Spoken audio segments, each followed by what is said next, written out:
नमस्कार शेतकरी बंधूंनो, हे आहे माझं शेत. आजच उन्हाळी कामगिरी केली, 5 वखरटी केली. आमच्या इकडे प्रामुख्याने सोयाबीन आणि तूर हे मुख्य पीक होते. आता आम्ही उन्हाळ्यामध्ये पलटीफाड केलं होतं कामगिरी.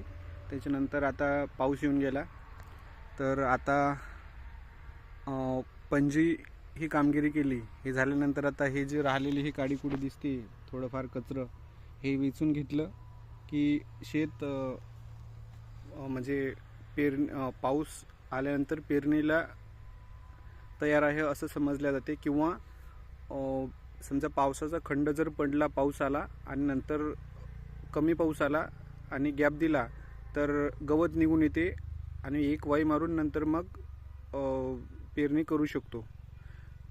तसे साधारणतः आमच्याकडे जूनच्या शेवटच्या हप्त्यामध्ये पेरणी सुरू होते.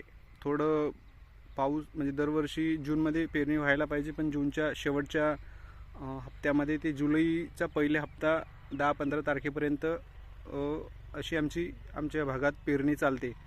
आमच्या भागामध्ये मुख्य सोयाबीन आणि तूर हेच पीक आहे. बाकी दुसरे पीक कपाशी होती पहिले मुख्य पीक, पण कपाशीवर आता खूप बोंडअळी आहे किंवा खूप फवारे लागतात, खर्च खूप लागतो, उत्पन्न कमी आहे, भाव कमी आहे. त्याच्यामुळे आम्हाला सध्या आता सोयाबीन 5 तास सोयाबीन 1 तास तूर असं तूर सोयाबीनचं पीक चांगलं येते. आमच्या भागामध्ये काळीची जमीन आहे, त्याच्यामुळे आम्हाला अजून दुसरं पिकाच्या आम्ही शोधात आहे. सोयाबीनचं 2-3 वर्ष झाले थोडं उत्पन्नही कमी आहे, यावर्षी तर भाव पण नाही.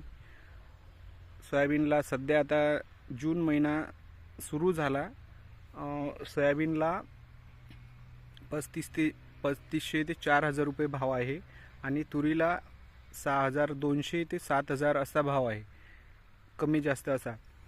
तर दरवर्षी तुरीला चांगला भाव राहतो. या वेळेस 9-10 हजार रुपयेपर्यंत भाव जातो. पण यावर्षी काय शासनाचे धोरणं आहे किंवा काय, शेतकरी खूप हवालदिल आहे. आमच्या भागामधल्या सर्व शेतकऱ्यांचं सोयाबीन तूर हे अजून घरातच ठेवलेलं आहे, विकायचं बाकी आहे. म्हणजे ज्यावेळेस निघालो त्यावेळेस उलट चांगला भाव होता, मात्र आता भाव काही खरं नाही. काय आता पुढे होते काय पाहता येत